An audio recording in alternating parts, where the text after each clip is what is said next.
It seemed like a good idea at the time, but this is a bit of a fail. Sort of.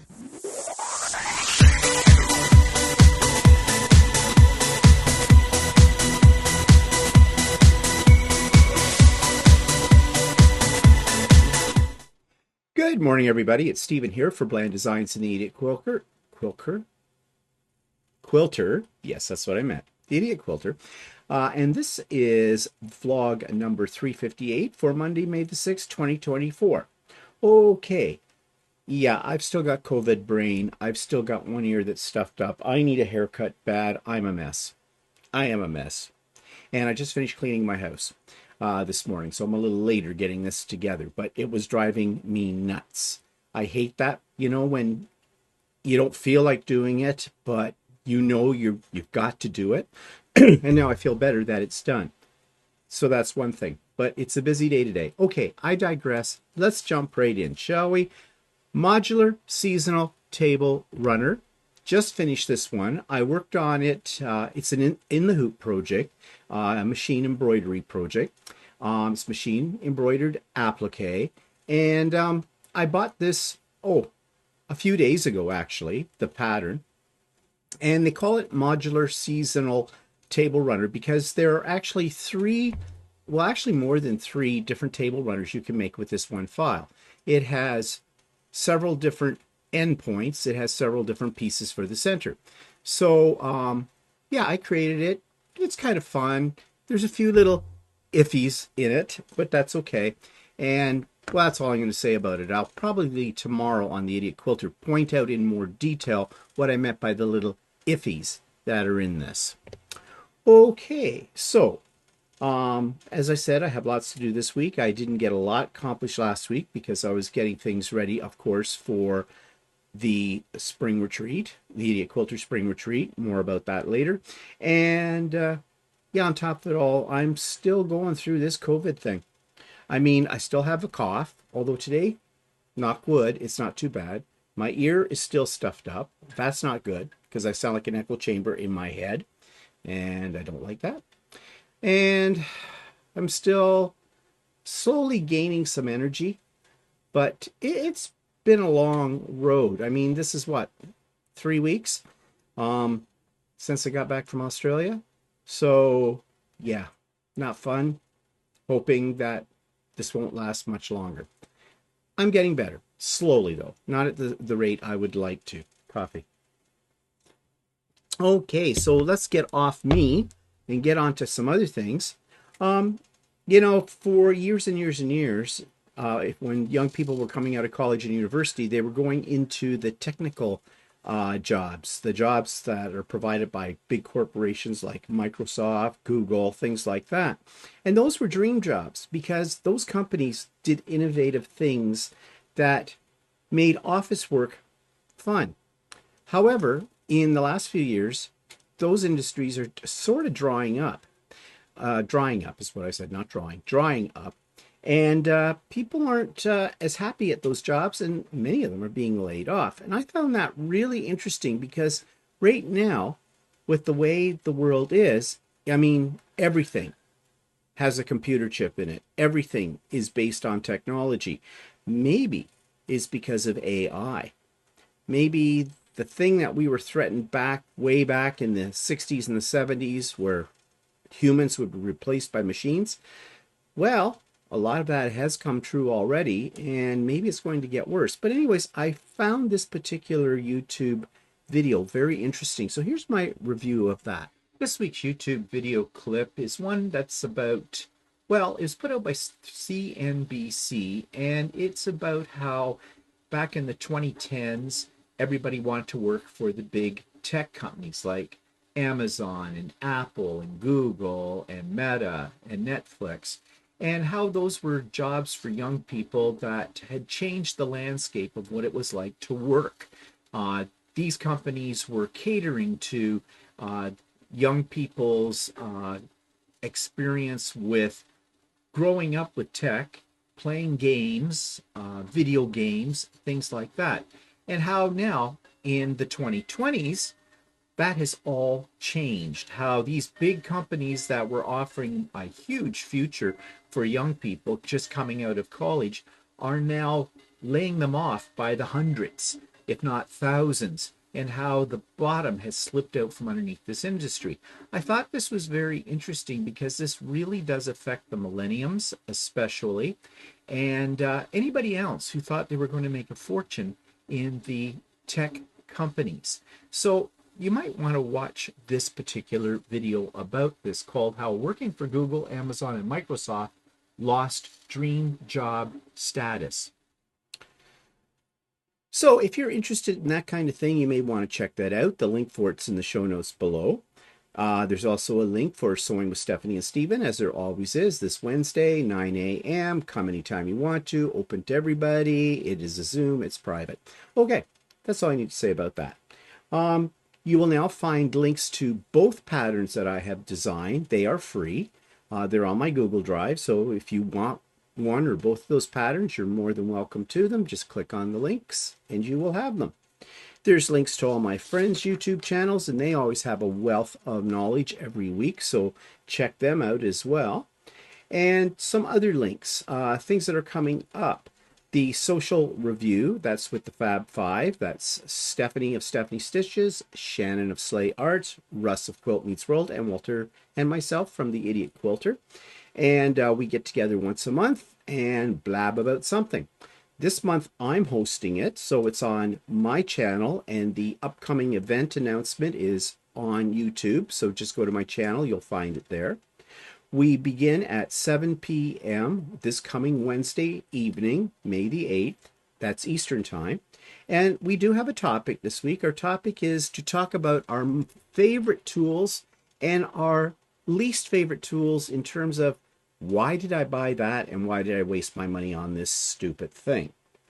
Which reminds me, I've got to pull up some things for that.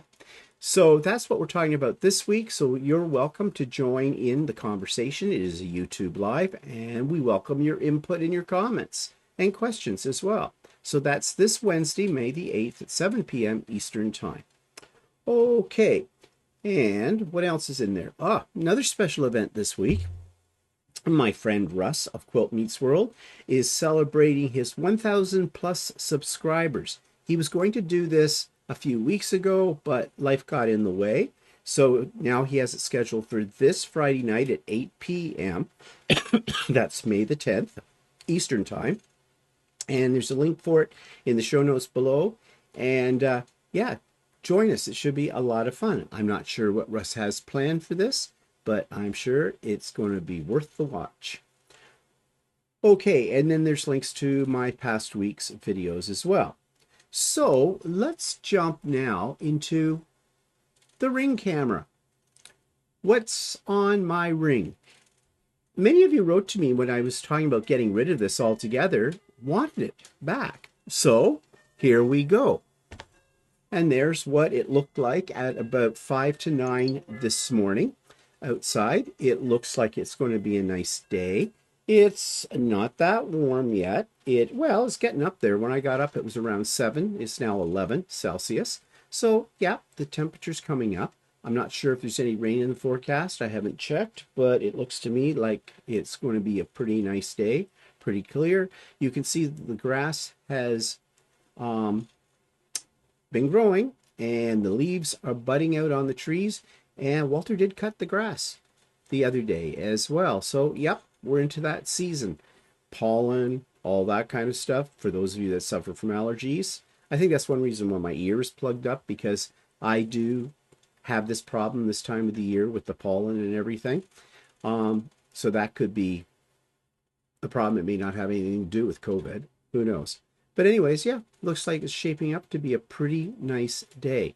Now, since I had COVID, I have not gone out.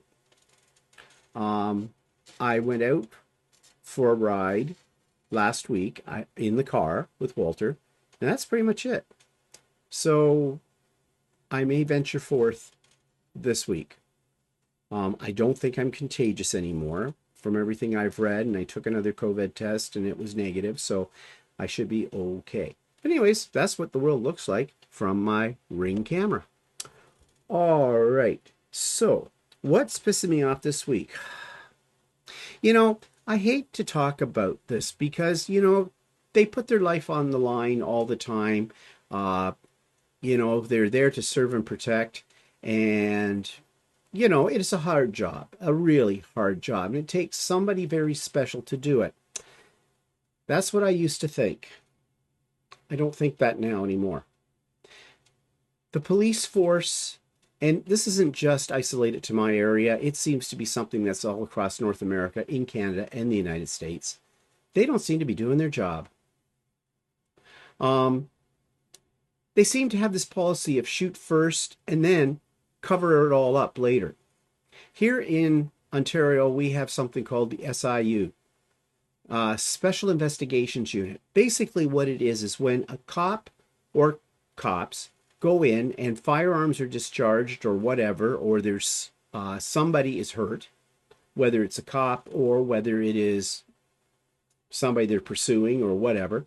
The SIU go in, and that's the end of it. You hear nothing more. The nature of their job is to go in and make sure that the cops are following proper procedure, and what the result was not really their fault. But you never hear any more about it. And if you do hear anything about it, it's, yeah, everything is fine. They did what they're supposed to be doing. I call bullshit. I'm sorry. I'm sorry for anybody out there that's related to a policeman. Okay? There are some, and that's what I'm going to say, there are some good policemen. But with everything we're hearing these days, and yeah, I know, the media spins it and all that kind of stuff, but there seems to be more things about what the cops are doing that are negative than good things. And this has got me worried. The police force is a paramilitary organization. It always has been. And I think a lot of the people that go in, and I'm sorry if this offends people, but this is the way I feel. I feel that today, a lot of people who go into the police services are not going into it for the right reasons. They're going in because they get a sense of power. It strokes their ego.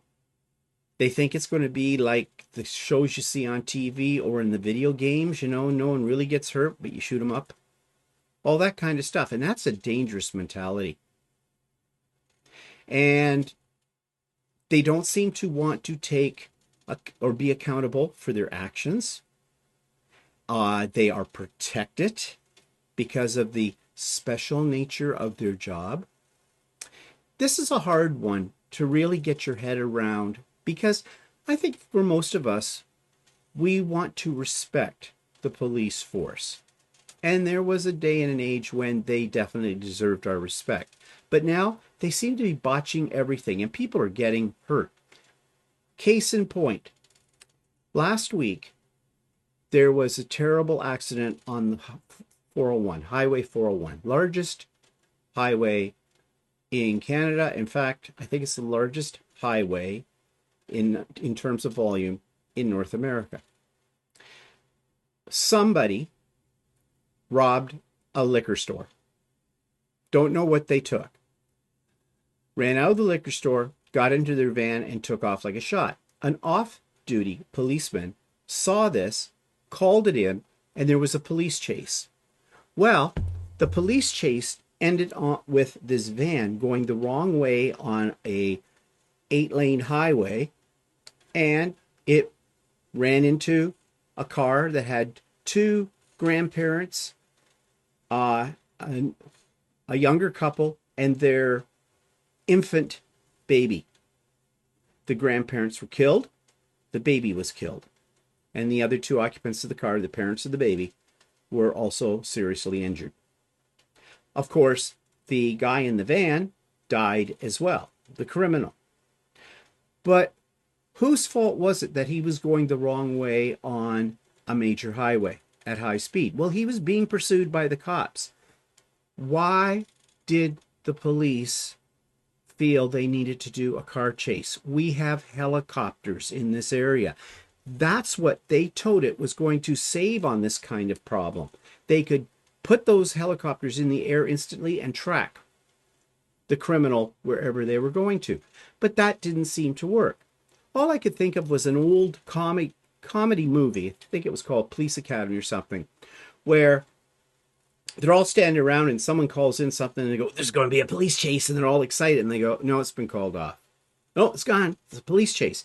It's kind of like that, but this isn't funny. People lost their lives, and those people did not need to lose their lives.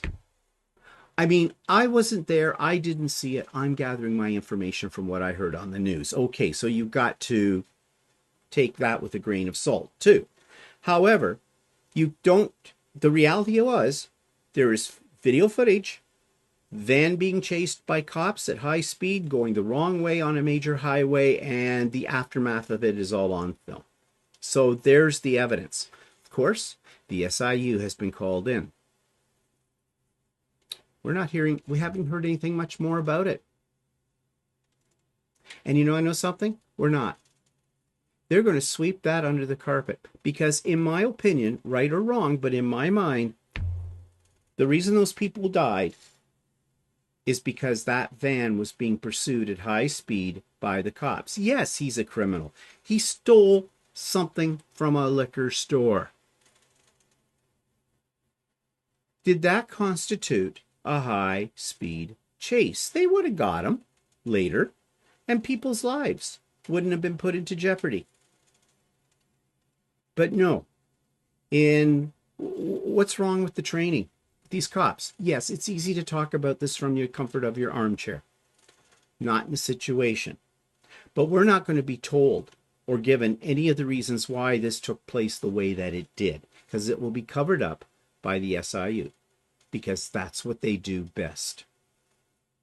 So I guess what I'm pissed off about is the lack of training that the police force are getting, the mentality of the new people entering into the police force. Something needs to be done. They are not above the law. And I would say get rid of the SIU or revamp that organization, because they're not there for the public good. They're there simply to act as a cover-up. I know you probably have an opinion about this, and I'm sure you'll share that opinion with me in the comments. But it's how I feel, right or wrong. Okay, moving on. Do I have something new to show you? Well, I do. I got some, I'll call it business swag. I ordered some more business cards, and I changed the design of the business cards a little bit. I had some of my basic information on the front of the card, but it just wasn't showing up very well, so that's all now printed on the back of the card. And while I was ordering the business cards, I ordered some pens with my logo on it. I took a bunch of these down to Stephanie's retreat at New Year's in Georgia and gave them out to the ladies there. And I have another pile of them. And something new that I'd never ordered before and I'm really pleased with are the stickers that you see at the bottom part of your screen. These are really nice quality. I think I ordered about 50 of them. They're not particularly cheap. I might order another 50, but I really like them. They turned out really quite nice. So I have swag. And why do I have this? Well, if I go to quilt shows or wherever I'm at, I'll have some of my business cards and maybe some pens, and I can give them out to people. It makes me feel special. Yeah. Whatever. Okay. So, still nothing to show you as far as the grow lights are concerned. They're empty. We need to get some soil, and we need to get on with that job as well. So that's all I can tell you right now. Whenever we get them planted and things start to pop up, we'll be sharing it with you. And in another few weeks, we might be able to start preparing our container gardening on our deck as well. And I always love it when that stuff's growing through the summer because it's beautiful. It's so nice and green and lush. It looks great on the deck. Okay, so that takes me to, can I print this 3D effing thing? Well, I had sort of it's not really a fail, but I'm calling it a fail. And if you remember, everybody and their dog is making these rope bowls. right? And on the Idiot Quilter, I talked more about the ridiculousness of a rope bowl. But I had FOMO, fear of missing out, so I made one. And I thought, well, what the hell am I going to do with it? So then I thought, well, if I created a plastic insert on my 3D printer and put it inside the rope bowl, you could plant something in it because then it would be waterproof. Now, my idea was to make the bowl big enough so that, you can, as you can see here, you can pull the rope bowl over it, but I wanted it, I made it a little too high. I didn't want you to be able to see that part. I just want you to be able to see the rope bowl. So yeah, this is a little bit of a fail. I got my measurements wrong. Great bowl, even if you don't put it inside the rope bowl part, but it's pretty basic. And I did it in two-tone, as you can see, filament. That's why you have that sort of rosy red and the orange and everything, and it has a shine to it. So I don't know. I might try again, and this time, get it so it's the right size. However, I don't know if I want to waste my time on this because quite frankly, I don't like the rope bowl. I mean, there are things I could do to make them look nicer, I suppose, but I don't know if it's worth it. I really don't. However, this got me thinking, and I did some searching. And next week, I'm going to show you how you can make a rope bowl using your 3D printer. But that's for next week on Can I Print This Effin' Thing? Okay. So that takes me to Blasts from the Past. Now, previous weeks I've been showing you old clips from trips to Australia. You're Australian to death. We're not going to do that anymore. In fact, what I thought might be fun and probably somewhat comical is to pull up some of my original videos that I made when I first started on YouTube. Those were back in my days as a paper crafter. So I found one of my earliest ones. It's from 10 years ago. I think it's 11 years ago. I think it's from 2013.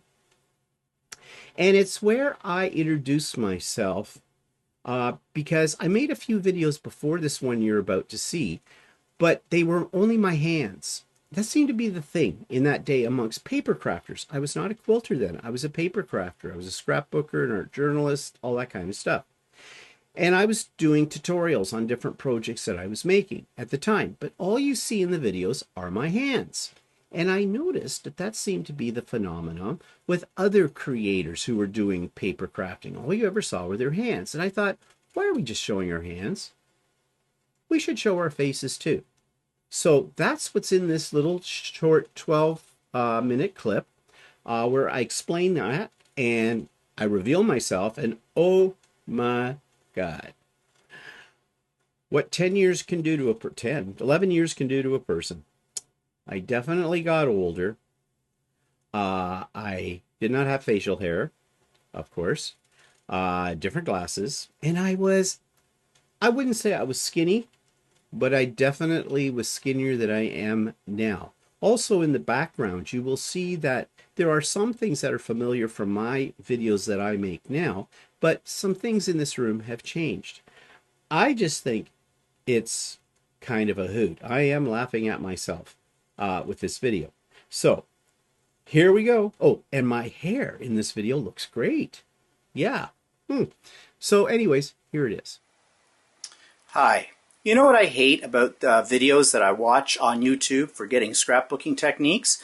I mean, I love all the ideas that are out there and the people who spend the time sharing their ideas. I think that's wonderful. But all I ever see in the videos is this: hands. It seems like people who do videos on YouTube are afraid to show their face. They just show their hands manipulating the product. Now, mind you, that is the most important thing about the video, is showing how to make things, and of course you need these to do that. But I think it's time that I revealed who I am.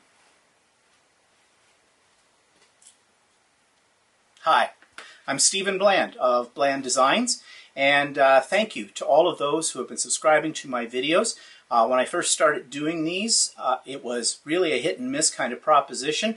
I didn't know if people were going to want to see my videos or not, but I've gotten a lot of very nice comments about them, and I really love sharing them with you, and I like making the videos. So I thought, now you should see the face behind the hands. And this is it. Hope it didn't scare you too much. So this little video is just to introduce you to who I am. Now, first of all, I know I'm a rarity, all right? I'm a male scrapbooker to start with. And believe me, there's not that many of us out there. Or if there are more, I think they're all in the closet for sure. And, you know, guys, if any of you are watching this, don't be afraid to show your creative talent. Get out there. Go with the girls. Scrapbook. Some of my best friends are female scrapbookers, and I met them through scrapbooking. Of course, you know, I do a little bit more than scrapbooking. I make albums as well, but now I'm kind of into mixed media. I'm not really sure what that means. I think it means playing with anything you can get your hands on. But I've really been doing a lot of experimenting over the last year with all kinds of forms. And I have the time to do that. You see, I'm a retired school teacher. I taught high school English for 31 years, and I retired last June. So I've just been retired just over a year. I retired June 2013. That's a reference point, I guess, on here in case 3 years down the road someone for the first time sees this video. It's been a weird experience being retired, and those of you that may be retired already know what I mean. You really feel like a fish out of water. I was so used to a day regulated by bells, working with like 90 students every day, working with a department of about 15, 16 individuals. You know, it was go, go, go, go, go, go all the time. And when I wasn't at school, it was still school work after school for 31 years. That took a real toll on me when it came to creativity in the sense of doing the kind of stuff that I've been making videos on. Just didn't have the time. I tried to do as much as I could, but I didn't really have the time. There was always papers to mark, lesson plans to prep, that kind of thing. Not to mention the stuff that everybody goes through on a daily basis. You know, if you have a house, you've always got something to do with the house. You know, the cat has to have her litter changed. She has to be fed, all that kind of stuff. So, anyways, enough about my background as far as being a teacher is concerned. How did I get involved in scrapbooking? Well, many years ago, right around about 2001, a very good friend of mine who also happened to be a school teacher, an elementary school teacher, we got together for lunch one day at her place. And when I was there, she was showing me an album from a recent trip that she had taken. And I took a look at this thing and I thought, this is really neat. It's not just pictures in a book. She's got these borders and she's got these embellishments and she's got journaling on here and fancy lettering and all kinds of things. And it really went applied. I tongue-tied. I'm an English teacher. Okay, bear with me. I really was surprised that this could be done in such a creative way. I had never seen anything like that before. So I said to her, so where did you come up with all these ideas? Well, she said, well, scrapbooking. Now, when I heard the word scrapbooking, I was thinking of those big old manila ones you used to get when you were a kid and you put newspaper articles in it or something like that, and then, you know, they just fell apart and you threw them in the garbage.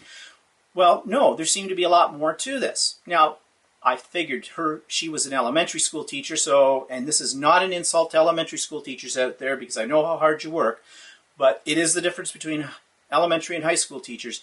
You do a lot of cut and paste, okay? More so than we do in high school, which is probably unfortunate. However, so I figured, well, this was just up her alley. She's used to doing this kind of thing all the time. And she said, no. She says, do you want to meet the lady? I said, the lady? There's a lady? She says, oh yeah, her scrapbooking salesperson. So off we went to meet the scrapbooking salesman. And while she happened to represent Creative Memories, and I'm sure many of you know what line of products that is, and by the time, within an hour, I became a scrapbooker. At least I spent $450 to become a scrapbooker. I bought everything. Supposedly, a starter kit. Well, that got me onto the road, and I've never looked back. You've seen my video on here, most of you, of my area where I do my scrapbooking and the piles and piles of stuff that I've got. I'm happy to say it's pretty much organized, but I think I'm getting to the point now after a year where I'm going to have to do some fine-tuning of the organization. You know, you can never have too many scrapbooking supplies. You just never have a house big enough to hold it all. I think that's the problem. So I started on scrapbooking, doing it traditional method. Over the years, because I've always been interested in computer technology, I decided to explore the world of digital scrapbooking. And today, I primarily do digital scrapbooks, although I want to return to my roots and possibly do sort of a hybrid type of scrapbooking where I use both the computer and traditional methods. And I think the traditional methods are coming back to my mind now since I've been exploring album making and other mixed media kind of projects. So, what else can I tell you about myself? Well, I love to teach. You can take the teacher out of the classroom, but you can't take the classroom out of the teacher. I need an outlet, and basically this is what YouTube is giving me right now. I haven't done a lot of tutorials. Most of my stuff has been more show and tell, but I want to do more tutorials on how I do things. So look for that in the future. The only thing I miss about doing YouTube videos about what I do is the fact that I don't have a live audience. I mean, right now I'm pretending there's a live audience in front of me, but I'm actually talking to a camera. And I think I understand why those people in the video world on television, it must be a really difficult task because you want to look away from the camera because there's nobody there. But you have to think of the camera, I guess, as a person. So that's what I want to do. Now, I volunteer for a lot of things too. I'm not just sitting around all day making albums, although by the looks of things, if you check out my YouTube videos, that's what it looks like I'm doing. I also volunteer. I volunteer with our local Senior Citizens Center, and I'm actually teaching in November a card making course there for them. And I've done other projects as well from them. Not all of them involve scrapbooking or card making techniques. I would like to develop a few more workshops for them, more on the line of making albums. I also volunteer for PFLAG, which is Parents and Friends of Lesbians and Gays. And if you haven't figured it out by now, I am gay. Big deal, whoopee. And don't think it's a stereotype. Just because I'm gay does not mean I'm automatically artsy and crafty and that we're all like that, okay? But I guess I am. So, whatever. So I work with that, and what I do with the PFLAG is I go around to school groups, to youth centers, to parent organizations, things like that, and I try to run an educational program teaching them about the LGBTQ world. And I really enjoy doing that as well. What else do I do? Well, I am about to get involved with our local art gallery. I live in a small city, Oshawa, Ontario, and we do have an art gallery, but I have a feeling it's an unfound gem in our community because when I went in to check out volunteer opportunities, I got a tour of the museum, and I've been in it before, but I never realized how professional and how extensive its collection is. I'm really getting really excited about working with them. It's not going to happen until about the fall. And I'm going to be working, I hope, with their education and studio department. I really feel that this is an opportunity to expand my creative talents. So those are some of the things that I do. I read a lot. I like movies. I like music. And I said before, I like computers. I have 8 of them in my house. Don't ask why. But let's just say that everything in my house is connected to a computer. My television sets, my stereo system, everything. You ought to see the remote control we have. The other thing I like to do is travel, and I like to travel with my husband. We've been married now for 8 years. It became legal in Canada in 2004. We got married in 2005. Something that we're very fortunate to have in this country, in Canada. There are many countries in the world and many states, the United States, who still don't recognize same-sex marriages. Don't know what they're afraid of. What? We're all going to go out there and convert the world? I don't think so. Not going to happen. So we like to travel, and we've traveled pretty extensively. We've been to China, we've been through the Baltics, we've been to Russia, we've been all through Europe. We've been a lot of places. And we're going on a trip this September, a cruise actually, and we've been on, this will be our 6th cruise. And this cruise is taking us from England down to France, Spain, and Portugal. And it's kind of like a wine tour cruise because a lot of the excursions we're going on involve wineries. So I hope I remember what I see. Good thing for scrapbooking, I guess. So I'm looking forward to that. What else can I tell you? Well, I'm really open to suggestions for creativity. I like to try new things. And I hope over the next little while and that I'll bring you some more videos that you'll find useful.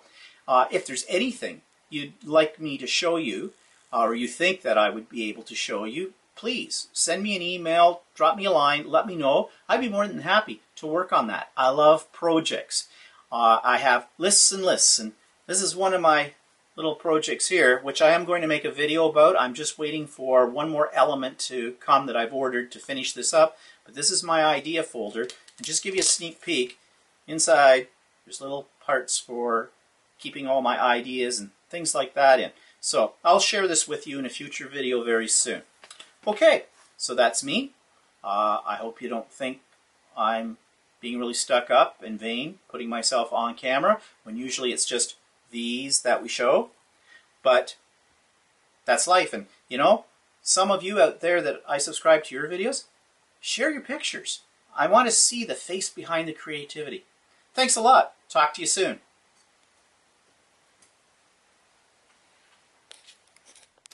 So as I said, I am going to find some old, really old videos that I made back at the beginning days of YouTube for me. And I'll find some little clips that I think are kind of like amusing.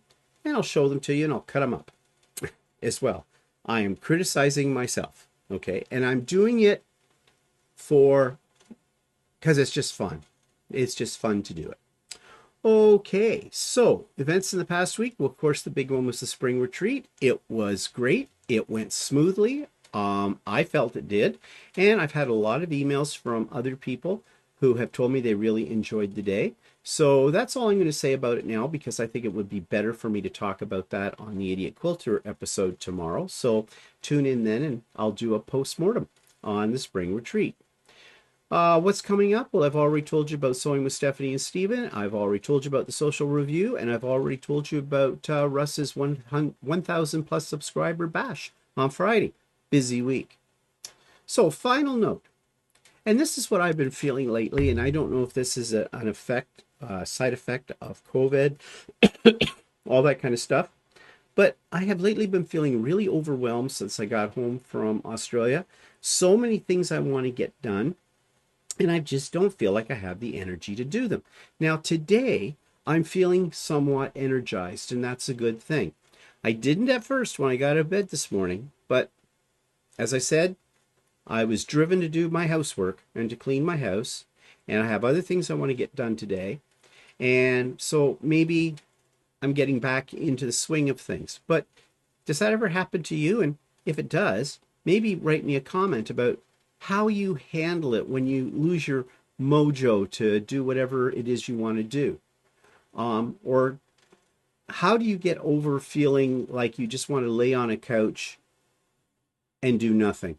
Eat bonbons all day and watch soap operas. How do you get yourself out of that funk? I know a lot of people probably feel that way.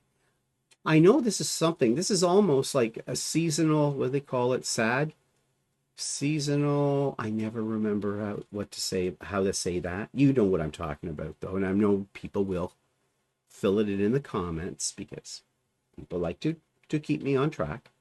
But you know, this is not the time of the year for that. In fact, if anything, it should be the opposite. It shouldn't. I showed you what's on the ring camera, where the day looks bright, wonderful, sunny, things are green, the trees are leafing out, it's getting warmer. Should be a real energizer here. But I've heard other people say too, that they feel a little like they just don't want to do anything. So tell me, has this ever happened to you? And I'm sure it has. How did you get out of it? How did you get back your mojo? How did you get back your energy level and that kind of thing? Because I'm not sure what I do.